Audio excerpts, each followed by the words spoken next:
శుభకార్యాలకు పూజార్ల కోసం వెతుకుతున్నారా? పూజారీస్.com లో అతి తక్కువ ధరలకే పూజార్లను ముందే బుక్ చేసుకోండి. వెంటనే కాల్ చేయండి.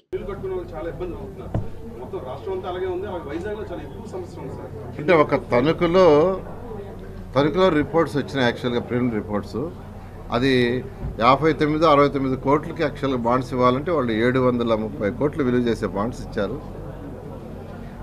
అదేవిధంగా తిరుపతి డిఫరెంట్ ప్లేసుల్లో కూడా జరిగింది.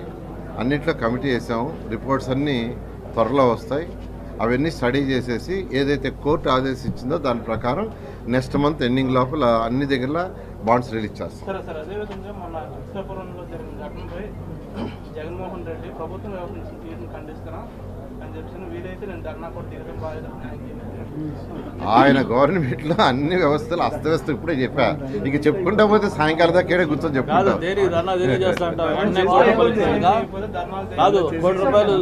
సేమ్ డే వచ్చి ₹1 కోటి డిస్ట్రిబ్యూట్ చేసినందుకు ఆయన చెప్పకముందే ఇచ్చాం, అనౌన్స్ చేసాం. ఆయన నెక్స్ట్ డే వచ్చాడు. యాక్చువల్గా స్టడీ చేస్తున్నామమ్మా. ఒక 2 months 3 months అందుకే 6 months అన్నది. 6 months పీరియడ్లో అన్ని క్లారిటీ ఇస్తాం. మనం చెప్పుకుంటే మీరు అడిగే ఇలా వాళ్ళు చేసిన అస్తవ్యస్తలు చెప్పుకుంటా పోతే సాయంకాలం దాకా ఇక్కడ కూర్చొని నా డిపార్ట్మెంటే చెప్తాను. అది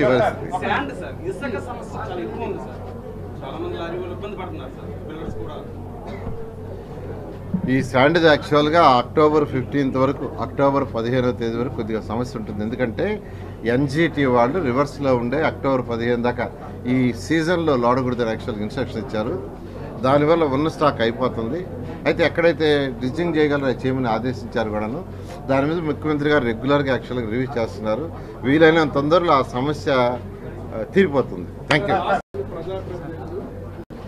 ముఖ్యంగా మున్సిపల్ సంబంధించిన పార్కులను ఆక్రమించి దాని మీద ప్లాన్లు తెచ్చుకోవడం, దాని నిర్మాణాలు లైక్ దువాడ, కుర్మాన్పాలెం చాలా ఉన్నాయి.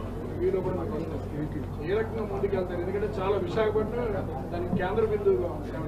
రాష్ట్రంలో 123 మున్సిపాలిటీస్ ఉంటే ప్రతి దాంట్లో ఏదైతే ప్రభుత్వ స్థలం పార్కులు కావచ్చేదంటే 100% ఎవరైనా వదిలేయాల్సిందే.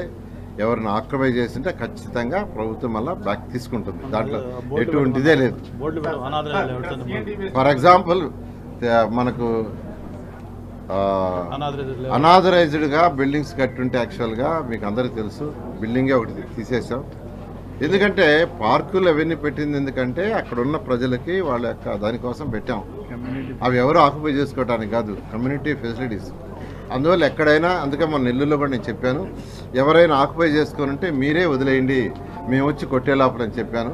కాబట్టి రాష్ట్ర ప్రజలందరికీ మీ అందరు తలపు చెప్తున్నాను, ఎవరైనా ప్రభుత్వ స్థలాలు మున్సిపల్ ఏరియాలో కానీ ఆక్యుపై చేస్తుంటే మీరే వదిలేసుకోండి. పార్కు స్థలాలు కావచ్చు లేదా ఏ స్థలాలైనా ఇలాంటి ఖచ్చితంగా ప్రభుత్వం చర్యలు తీసుకుని వాటిని ఆక్యుపై చేసుకుంటారు. ఆంధ్రాలో కూడా హైడ్రో లాంటిది వస్తుంది. అది లేకపోతే ఆంధ్రాలో కూడా హైడ్రో లాంటిది పెట్టాల్సి వస్తుంది.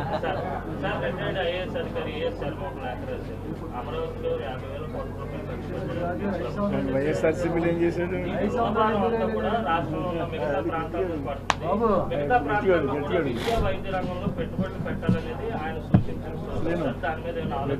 ముఖ్యమంత్రి గారు 2014 నుంచి 19 దాకా 13 ఆ రోజున్న 13 జిల్లాలకి ఏ జిల్లాకి ఏం చేయాలనేది, ఏం చేయబోయేది ఒక కాపీ యాక్చువల్గా చేసి అసెంబ్లీలో క్లియర్గా ప్రకటించారు. 13 జిల్లాలకు ఏ జిల్లాలో ఇండస్ట్రీస్ చేస్తున్నాం, సాఫ్ట్ ఇండస్ట్రీస్, హార్డ్ ఇండస్ట్రీస్ లేదా ఎంప్లాయ్మెంట్ వచ్చాయి. అలా యాక్చువల్గా 13 జిల్లాలకు అప్పుడు చేశారు. మళ్ళా కూడా ఇప్పుడు యాక్చువల్ గవర్నమెంట్ వచ్చింది. ఖచ్చితంగా వారి విజన్తో 13 జిల్లాలను సమానంగా డెవలప్ చేయడం జరుగుతుంది. సుమన్ టీవీలో మీ పర్సనల్ అండ్ బిజినెస్ ప్రమోషన్స్ కోసం కింది నెంబర్కి కాంటాక్ట్ చేయండి.